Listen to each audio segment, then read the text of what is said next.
The dialogue that I see a lot of 20s and 30-year-olds struggling with right now, and this was actually brought to me by my daughter, was this positive affirmation trend. And I talked to her. She gave me permission to discuss it. I'll keep it vague, but so here's the thing. In the world that we live in today, there is this focus on self-help and positive affirmations, speaking affirmations over ourselves. And I think it's wonderful. It's fabulous, as long as God is in the middle of it.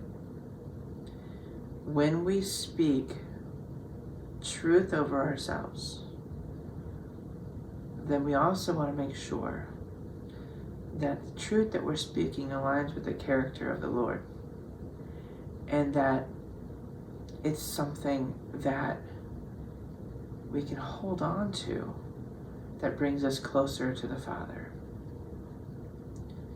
A lot of the affirmations, spiritual affirmations, the promises that we're making to ourselves actually reflect the flesh rather than the spirit, rather than the promises of the Lord, and rather than the character of the Lord.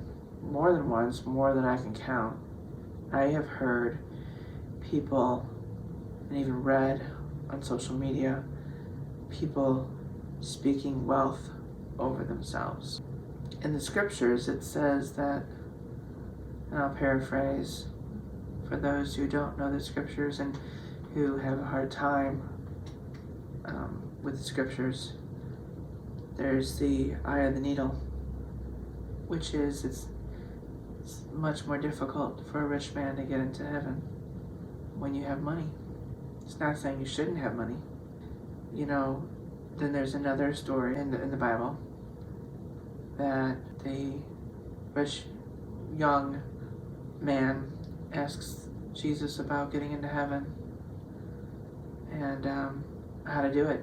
Basically, Jesus' answer is, throw down the money and let's walk, let's talk. But people don't necessarily want to hear that, so they speak wealth and prosperity over themselves. How about if we're going to speak affirmations over ourselves, that we make sure they align with the Lord, character, integrity, promises.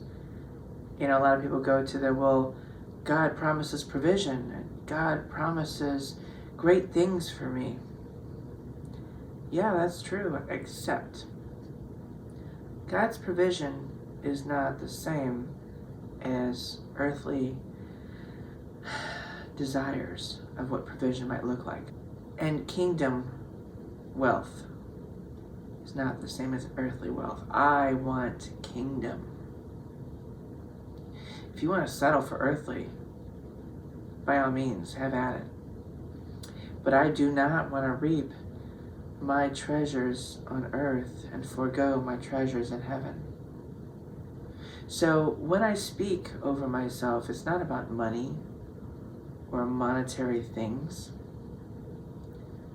It's, my Father says that I will step on the heads of serpents. My Father says that I am His beautiful, loved daughter of the Most High God.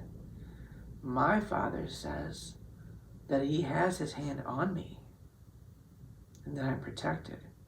My Father says that I am strong when I am weak. My Father says that when I am lonely or feel alone, He is with me. My Father says, no matter what I'm struggling with, He's already standing next to me, and He is holding me up during the battles, and He is deflecting the fiery arrows. My Father says that no man or woman on this earth has the right to condemn me, because my Father My Father is the one who determines my eternity, not any man or woman. My Father says not to conform to the ways of this earth or this world, and he says follow him. My Father says that he's present in my life even when I can't feel him, sense him, or see him. My Father says that no matter what my life looks like and the circumstances around my life look like, he is operating in the spiritual realm that supersedes everything on this earth that we see, feel, or sense. So if God is in the center of what we proclaim over ourselves, if God is in the center of what we affirm over ourselves, then it's good. If we forget to go with God, if we forget to check in with his will for us, and instead we're running our own agendas and making declarations of what we want, well, maybe with the fastest car, the coolest car, the biggest house, the most adorned house, the best clothes, the best shoes, the most wealthiest of circles to hang around, the biggest gifts, the most prophetic, whatever it is that you're proclaiming. If it's not in God's character or his will, then all you're doing is speaking over yourself. Here's the thing. When we speak over ourselves, if it's not of God's will and it's of our own, then we're outside of his will. The other aspect of affirmations and declarations is that words have power. So when we are proclaiming or declaring over somebody else, if it does not align with the word of God, the character of the Lord, or does not in any way, shape, or form glorify the King of Kings, you may be participating in witchcraft. We can't forget that the scriptures say our tongue is either life or death. It speaks either life or death.